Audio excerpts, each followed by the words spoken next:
सुखदेव राजगुरु भगत सिंह जी की फांसी गांधी रुकवा सकते थे, लेकिन नहीं रुकवाई जानबूझ के।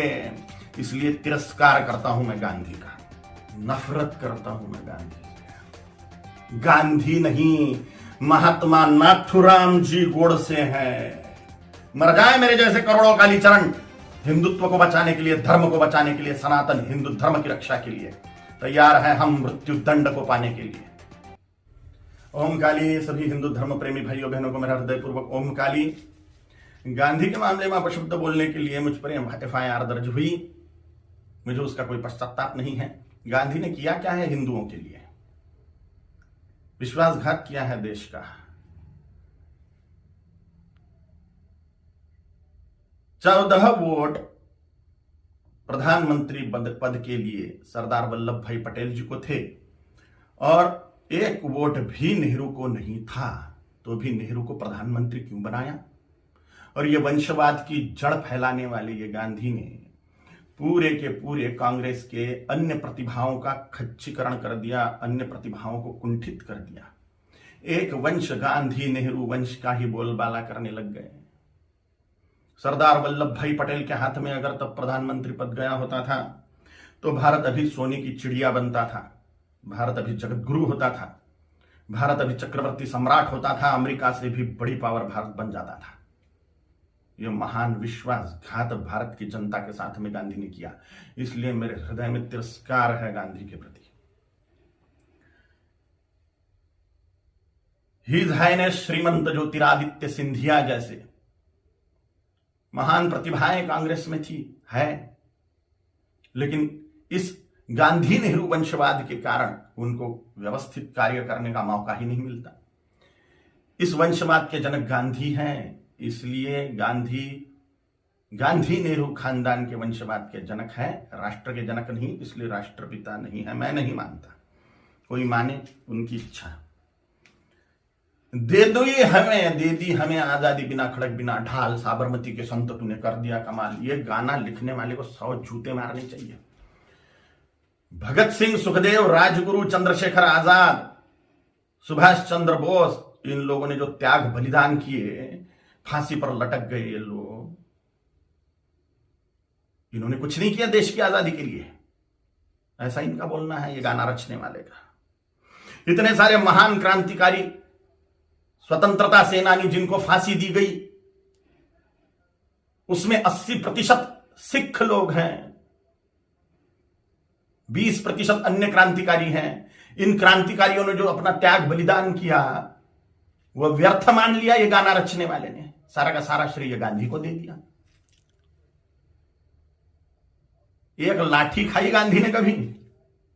ये फांसी के फंदे पर झूल गए ये नौजवान, लेकिन इनको कोई श्रेय नहीं।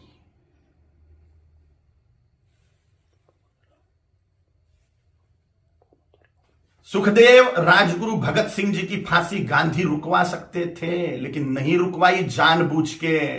इसलिए तिरस्कार करता हूं मैं गांधी का। इनका एक बहुत बड़ा हथियार था अनशन करना, और गांधी ने उसका उपयोग भारतीय जनता के खिलाफ ही किया, हिंदुओं के खिलाफ ही किया। बोला था कि बंटवारा मेरी लाश पे होगा, मजहब के नाम पर जो बंटवारा हुआ पाकिस्तान बांग्लादेश का, वो मेरी लाश पे होगा, ऐसा गांधी बोलते थे। लेकिन जब बंटवारा हुआ तब गांधी जिंदा थे, और बंटवारे के समय जो दंगे हुए, लाखों करोड़ों हिंदुओं को, सिखों को काट डाला गया उसमें, और लाखों करोड़ों हिंदुओं को मार के उनकी लाशें भेजी गई। लाखों हिंदुओं को, 27 लाख हिंदुओं को मार डाला गया एक ही दिन में, डायरेक्ट एक्शन डे के दिन, जिन्ना के द्वारा।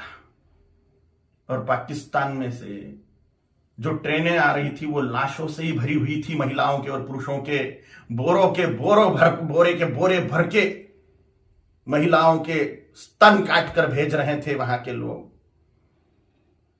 सामूहिक बलात्कार करी हुई महिलाएं, उनकी लाशें, उनके स्तन बोरों में भर के। और यहां गांधी अनशन कर रहे थे कि 55 करोड़ रुपए दो पाकिस्तान को। जब सिख लोगों ने दंगे से पीड़ित होकर कड़कड़ाती ठंड में मस्जिदों का आश्रय लिया, तो उसके लिए अनशन पे बैठ गए गांधी कि इनको मस्जिदों से बाहर निकालो, मुसलमानों को मस्जिदें सौंप दो। नफरत करता हूं मैं गांधी से। इसलिए भी पाकिस्तान बांग्लादेश को जोड़ने वाला कॉरिडोर मांग लिया मुसलमानों ने कि भारत को और खाया जाए। गजवाए हिंद के तहत भारत को मुसलमान बना दिया जाए, तो पाकिस्तान और बांग्लादेश को जोड़ने वाला कॉरिडोर, हजारों वर्ग किलोमीटर का कॉरिडोर, इसके लिए गांधी अनशन पे बैठने वाले थे। के शासन को वो दे देना पड़ता था और भारत फिर से बढ़ जाता था। स्वातंत्र वीर सावरकर जी ने गांधी के सामने जातीयवाद तोड़ने की बात कही कि वर्णवाद, ब्राह्मण क्षत्रिय वैश्य शूद्र, यह वर्णवाद और हजारों जातियों में बटा हुआ जातीयवाद, इसको तोड़ दो और हिंदुत्व की धर्म ध्वजा के नीचे सारे हिंदुओं को एक कर दो। तो गांधी ने इसके लिए ये बात नहीं मानी। ये मांग पूरी करने के लिए अनशन पे नहीं बैठे। उन्होंने कहा जैसा है वैसा रहने दो। डॉक्टर बाबा साहेब आंबेडकर जी ने बोला था कि संस्कृत को राष्ट्रभाषा करो, देश की भाषा संस्कृत होनी चाहिए। तो डॉक्टर बाबा साहेब आंबेडकर की बात को संसद में मनवाने के लिए अनशन पे नहीं बैठे। ये स्वतंत्र वीर सावरकर जी का अवमान मानता हूं मैं, ये डॉक्टर बाबा साहेब आंबेडकर जी का अवमान मानता हूं मैं। ऐसी ढेर बातें हैं, ढेर बातें। कोई राष्ट्रपिता नहीं हो सकता। करोड़ों सालों से राष्ट्र है, उसका काय का पिता 200 साल पहले आया हुआ व्यक्ति कैसे पिता बनेगा? अगर पिता बनाना ही है, राष्ट्र का अनिवार्य है, तो छत्रपति शिवाजी महाराज को बनाना चाहिए, गुरु गोविंद सिंह जी महाराज को बनाना चाहिए, राणा प्रताप जी महाराज को बनाना चाहिए, आचार्य चाणक्य जी को बनाना चाहिए। और अभी के महापुरुषों को अगर बनाना है तो सरदार वल्लभ भाई पटेल जी को बनाना चाहिए, क्योंकि पूरे राष्ट्र कुल को एकत्रित करने वाले सरदार वल्लभ भाई पटेल हैं। छोटी छोटी रियासतों के टुकड़ों को एकत्रित करते हुए पूरे राष्ट्र को एक सूत्र में बांधने वाले सरदार वल्लभ भाई पटेल हैं, जिन्होंने राष्ट्र में जो टुकड़े टुकड़े थे उनको एकत्रित किया। राष्ट्र कुल को एकत्रित जिस व्यक्ति ने किया उसको ही राष्ट्रपिता का सम्मान मिलना चाहिए, ना कि हिंदुओं से पार्शियलिटी करने वाले गांधी को।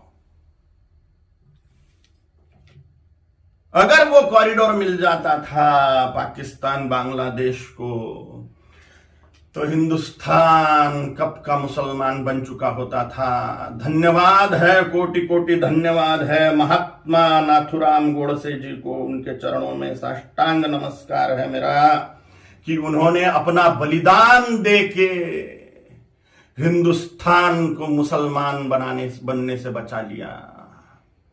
गजवाए हिंद फेल कर दिया महात्मा नाथुराम गोडसे जी ने। कोटि कोटि धन्यवाद है उनको। महात्मा गांधी नहीं, महात्मा नाथुराम जी गोडसे हैं। और अगर सच बोलने की सजा मृत्यु है तो स्वीकार है। छत्रपति शिवाजी महाराज जी ने, छत्रपति संभाजी महाराज जी ने, गुरु गोविंद सिंह जी महाराज जी ने, राणा प्रताप जी महाराज जी ने अपने पूरे कुल का बलिदान कर दिया हिंदुत्व बचाने के लिए। तो मेरे जैसे तुच्छ जंतुओं का जी के फायदा भी क्या है? अगर धर्म के लिए हम बलिदान नहीं हो सकते तो मर जाए मेरे जैसे करोड़ों कालीचरण, हिंदुत्व को बचाने के लिए, धर्म को बचाने के लिए, सनातन हिंदू धर्म की रक्षा के लिए तैयार है हम मृत्यु दंड को पाने के लिए। ओम काली।